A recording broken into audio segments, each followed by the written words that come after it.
fazer a correção aqui da primeira parcial do primeiro trimestre. Vamos para a questão 1. Segundo o gráfico abaixo, qual grupo de países terão a maior estimativa de crescimento populacional? Ou seja, maior crescimento, uma projeção, né, nos anos mais à frente. E aqui nós temos um gráfico cujos dados é um compilado de 100 anos, que vem lá de dados levantados em 1950 e fazendo essas projeções, essas estimativas até o ano de 2050. Então aqui, olhando aqui na base, de 1950 até 2010 são dados concretos, são dados que são levantados e eles têm esses dados. À frente são estimativas, tá? Porque ninguém viajou no futuro para trazer esses dados. Esses números aqui junto com essas plaquinhas são os valores. Toda essa parte em branco aqui do gráfico, aqui até 2010, logo são dados concretos. Esta parte em cinza são as estimativas, são as projeções para o futuro. Tá?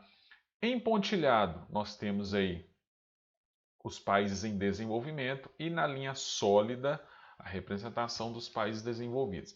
Então era só interpretar o gráfico, muito fácil a questão, e analisar os valores aqui. Logo, né, a maior projeção, a maior estimativa é dos países em desenvolvimento. Vamos para o número 2. Nós temos aqui dados, né, com um número elevado de idosos em milhões, dados levantados no ano de 2017, tá? A fonte é a ONU. Todas as opções apresentam tópicos ligados ao envelhecimento populacional mundial, com exceção de... Todos os tópicos aqui, com exceção de um, favorecem o envelhecimento populacional, né? A chamada senilidade. Com exceção desse aqui, aumento nos valores dos medicamentos. A gente sabe que o corpo humano ele vai, né, deixando de responder aí a uma série de estímulos aí em função da idade. Isso é normal. Logo, em determinado momento da vida, alguém vai ter que tomar algum tipo de medicamento. Aí você aumentar o valor dos medicamentos, colocar o medicamento mais caro, vai estar favorecendo o envelhecimento populacional? Não, totalmente o contrário. Então essa aqui que é errada. Tá? Era para marcar incoerente, incorreta. Uma ilustração, né? A galera já bateu hoje, já vê, opa, é Guerra Fria. Aí tá lá. Analise a alternativa incoerente com o momento histórico ilustrado na charge a seguir. Aí tá lá. Disputa ideológica entre soviéticos e americanos. Certíssimo. Guerra onde o confronto bélico, né, o confronto armado, deu lugar a uma calorada disputa ideológica. Verdade. Corrida espacial, espionagem, disputas esportivas são lembradas através da charge. Sim, está tudo ligado à questão da Guerra Fria. Letra D. De um lado, soviéticos capitalistas e do outro, americanos socialistas, ambos querendo demonstrar os avanços socioeconômicos de seus sistemas. Olha, se tivesse soviéticos socialistas e americanos capitalistas, essa também estaria correta. Então, logo, essa é errada em função desses termos aqui que alteram totalmente aí o cenário, né?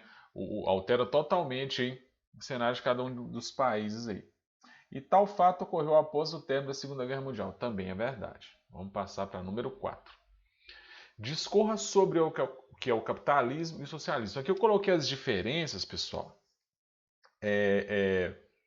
Até para ficar uma coisa mais clara, tá? Porque teve aluno que respondeu através das diferenças. Beleza, quem fala das diferenças, automaticamente ele está abordando os dois tópicos aí. As principais diferenças entre capitalismo e socialismo giram em torno do papel da propriedade, do governo e da economia. Enquanto o capitalismo defende um Estado menor, ou seja, menor intervenção do governo, menor domínio do governo, o socialismo se baseia na exploração comum dos bens, ou seja, os bens é da galera, exploração comum, de comunidade, né, da galera aí toda explorando os bens de consumo ou a propriedade, as propriedades produtoras de bens de consumo, que devem ser controladas pelo governo. Aí o governo divide tudo isso e o lucro entre a galera, né, distribuindo entre os membros da sociedade. Então, capitalismo tem aquela questão, propriedade privada, do lucro, acúmulo de bens, essas coisas. O socialismo é o contrário. Ele até quer um desenvolvimento econômico, mas esse desenvolvimento econômico ele não vai ficar centrado na mão de uma só pessoa. É papel do governo fazer a divisão igualitária do lucro e desses bens. Que na teoria a gente viu ao longo da história que não deu muito certo, não. Mas enfim. Número 5. Diante do modelo de regionalização ilustrada, assinale a alternativa incorreta. Nós temos aqui 1, 2 e 3, a regionalização em branco, mas pela a caracterização de 3 pontos, 3 regiões do planeta, a galera já bateu o olho e viu. Opa, estamos falando aí do modelo eurocentrista de regionalização do mundo, né? Entre velho, novo e novíssimo mundo. Logo, aqui não tem nada a ver que é que está colocando o número 1 como o velho continente europeu. Na verdade, o velho continente europeu está junto com 2 aqui do velho mundo, né? Que inclui a África e a Ásia. E a Europa, eles são o velho mundo, né?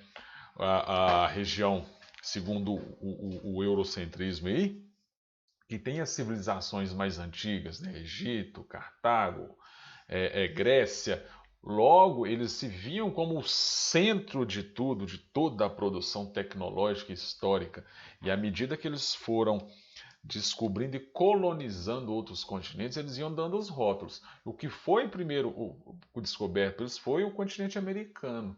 E depois, por último, o novíssimo mundo, né? No caso é a Oceania. Aí tá aqui número 1, que você bate você já sabe que é a América. O número 1 da legenda é o velho continente europeu. Eu falei, tá bom. Então, mas bom que ninguém errou essa, menos mal. O eurocentrismo é um sistema ideológico onde a cultura europeia é colocada como a mais importante das culturas construtivas das sociedades do mundo. No entanto, essa visão é tida como preconceituosa. E né, gente? Já que não contempla outras formas de expressões. Logo, como o continente americano é classificado a partir do eurocentrismo, como novo mundo. Simples, fácil e indolor, né? Essa parte aí que fala que ele não contempla outras formas de expressões, outras culturas, é só você olhar. Quando eles chegaram aqui no continente americano, que eles falam que eles descobriram aquela coisa toda, não, você não descobre um local onde já tem gente, né?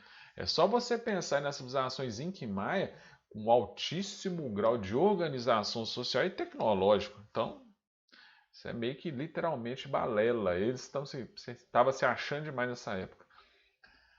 Número 7, observe o mapa e responda as questões. Regionalização socioeconômica.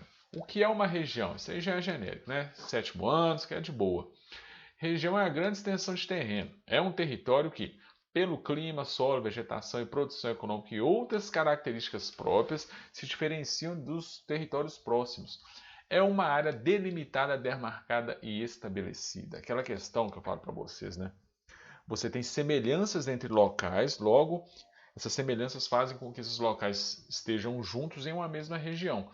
Por quê? Porque ele se distingue, se diferencia das demais, né? Lembrando que são semelhanças. Você não tem a mesma. Você pega aí o Sudeste, né? Minas Gerais, São Paulo, Rio de Janeiro, Espírito Santo. Você não vai ter o mesmo nível de industrialização em todos os estados, mas eles têm como essa semelhança, essa industrialização, uma história econômica ligada ao café, todo um impacto gerado no café em função da crise de 1929, entre outros aí que vocês viram comigo no 7º ano. Letra B. Por que o modelo de regionalização ilustrado acima, a Oceania está no grupo dos países do norte, mesmo se localizando no hemisfério sul? Tal regionalização tem como alicerce, como base, né, as condições socioeconômicas de um país. Logo, a Oceania, mesmo se localizando no hemisfério sul, pertence ao norte em função das condições socioeconômicas. Então, por mais que ela está abaixo ali da linha do Equador no hemisfério sul, economicamente, socioeconomicamente, ela é semelhante aos países do norte. Logo, a galera foi lá e deu essa puxadinha na linha aqui, né? Para falar que ele está no norte. Número 8. É uma série de mecanismos que, sob ordem de um Estado-nação, procuram realizar algumas políticas de expansão e domínio territorial. cultural ou econômico de seu país sobre outra ou várias regiões. Sabe? Os tentáculos, né, levando sua cultura e toda a sua influência para outros países não tão fortalecidos politicamente e socioeconomicamente. Que nome se dá isso? Imperialismo. Né? Fala-se de imperialismo, logo já se lembra dos Estados Unidos da América.